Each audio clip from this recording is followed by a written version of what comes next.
Hello, dear colleagues. It's Edyta here. I'm here together with Amanda and Adam.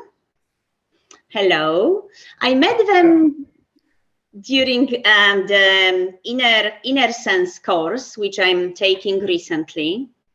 And today we would like to talk how to introduce the well-being at work. Many of you already mentioned to me that you experience anxiety, stress, and kind of disconnection from the teammates at work. And we would like to help you and support you to overcome these feelings of anxiety. And Is this, sorry to interrupt, is this after COVID? Has there been a big change in the dynamic at work before COVID and after COVID? Coming back to well, work we are after working COVID? for 1 year already from home, Yeah. so it's the dynamic is completely different. We're supposed to Mm. come back to the offices in 2-3 weeks time, but on the shift basis and being alone in the offices anyway. So there won't be any big meetings in the conference rooms when we can see each other actually physically. So it's going to stay the same for a while, and we don't know when it will end up. Yeah, we've got used to interacting through screens, on video calls, used to being by ourselves at home with our own rhythms, and change can be difficult. It can be difficult to go back to something that was normal and be normal again. So, Totally. mm, So, from what I'm hearing is, what is well-being? How can we bring more well-being into the workplace? And what are some simple practical tips to implement, whether you're working from home or whether you're working in the office? If there is a new transition that is happening, like something like a change is happening.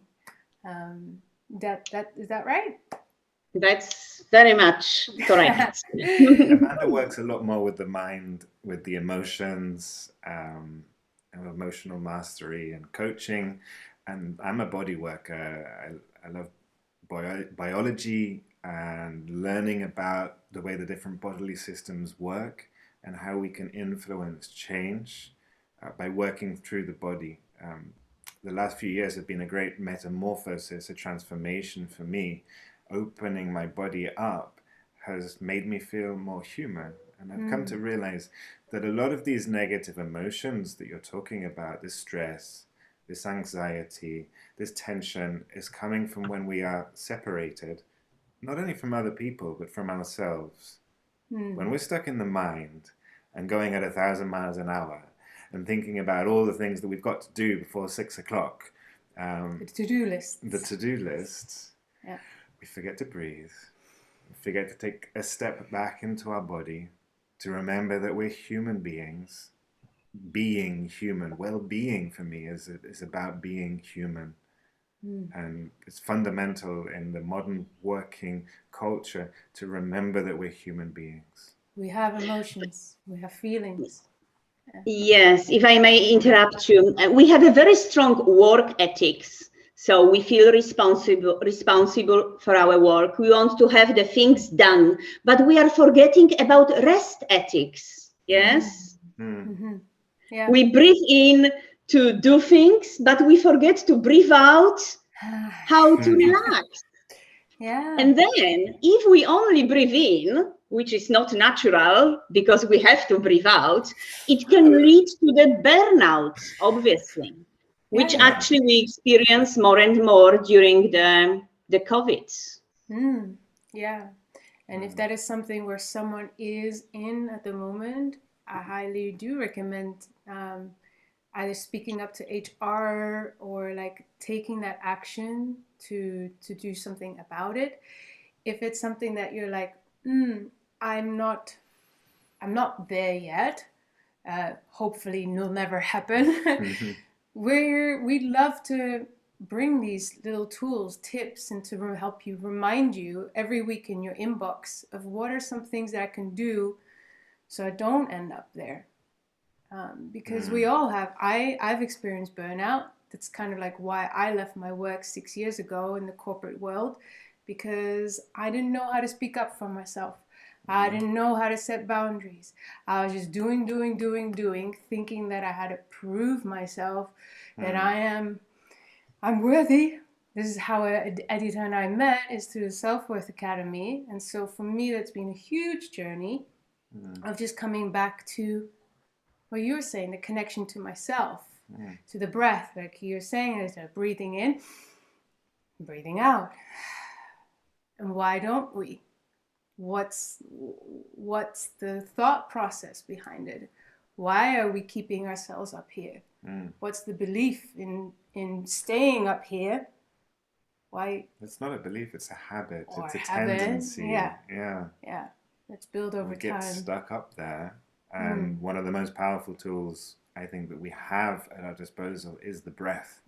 So thank you for mentioning that metaphor there, because by tuning into the breath, and we could do some breath work next week, we have the ability to come back into the present moment, to feel the subtle sensations of the body, and to activate the parasympathetic nervous system, which is how our body engages the relax, repair, and regeneration mode. Fundamental, super important. If you're going to give all that you can give, you have to give back to yourself. Yes, many people also think that well-being practices are about not working, and it's completely opposite. It's about working better. It's about knowing how to self-help our working day, bring us more creativity and more productivity during the day. Smarter, not harder. Yes. Yeah. Often, there is this notion, but if I slow down, I don't get things done. Then things start piling up, and then I'm going to be even more overwhelmed. I got to get it done now. So you're creating this for something that may not happen in the future. And so in that moment, actually, ironically, the thing that's going to help is actually to slow down, time out, and go, that's future, what's present now, here. Tune back in with yourself, and then from that place, you're able to be more aligned, and you're able to get the work done more focused, because you've taken that breath. The breath is like space. You've created space for yourself to go, okay, concentrate. This is what's most important, the task that I need to do now in order to get to the next step. And it's like you're not focused on the future and all the tasks that I need to be done. It's like create space. Now I can go, okay, this is what I need to do One thing at a time. Prioritize. Yes. And be more clear in your mind about what is the most important task. Awareness. Awareness. Awareness, but not only about our breathing, which is fundamental, obviously, but also about our posture in front of the computer. Yes, how important it is to put our shoulder back, to exercise our wrist a little bit, maybe to touch our heads, or do a little bit of movements. So maybe, Adam, you can tell us a little bit more about desk yoga or self-massage, ways that we can tune into the body, melt the tension to just to feel more in tune, more connected with our body, and remember that we're human beings. Working from the body, working with the body, and not just lost in the mindscape of all of these activities, but coming back home.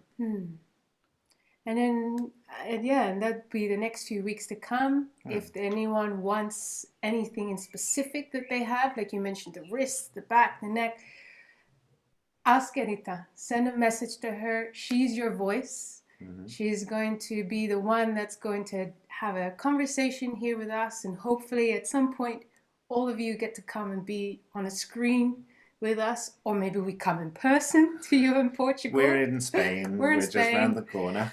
But I'd like right now for the ending, because we want to keep these as little 10-minute, 15-minute snippets, is we've just spoken about the concept. I'd like to invite you now to notice how you're sitting now. As you're watching this, how are your shoulders? Are they sitting back? Are they leaning forward? Where are your feet? Are they crossed? Are they flat on the ground? Just noticing how are you sitting. Take this time now to just notice and go, okay, I'm sitting like this. It's okay. What can I do? I can breathe. Pull them back. What's the difference? How do you feel when you sit like this compared to this? And just give yourself that time to just notice what's the difference between the two. Give it a little wiggle. Shake it all out. Yes. Bring some movement back into the body. Stand up, sit down. Doesn't mean we have to take an hour out of our day, when you were mentioning before, like well-being, and it's like rest and you slow down. No, it's like it can just be a simple moment of awareness in the day, whether you put a post-it note or you go to the toilet and you add something on to something you already do and go, oh, okay, every hour I just check in, posture. And when you breathe, do you breathe through your nose and do you notice that your shoulders go up, or do you breathe from your belly? And everything, beautiful, awareness. Everything is about awareness and just coming into, okay, how do I breathe? Now, why is it so important to breathe from here? We can go into that next week. But just know, I think the big thing is the experience of you noticing what's the different, what works for you. For everyone's going to be different. Breathing from the belly versus breathing from a diaphragm, breathing from our shoulders. How does that feel? What's the difference if you were to go down? Yes, I'm sure many people, many colleagues will have a different issues and different problems. Yes, why working 8 hours or more per day. So let me just gather all the input. What are the problems and what are the issues? So and then we come back. An invitation. We're extending an invitation to your colleagues and co-workers to get in contact. Reach out and let us know, right? Yeah, what are your concerns and problems? How can we help? What are their problems and how we can support them in the future videos. Yeah. Nice. Thank you, all of you, for watching. For those that have made it all the way to the end, really acknowledge and appreciate yourself for taking that time out. Amazing to learn something new and explore. And thank you, Edyta, for this opportunity. Super nice to share. Great. Yeah. Thank you for having you, and see you next week. Bye. Bye. Ciao. Bye.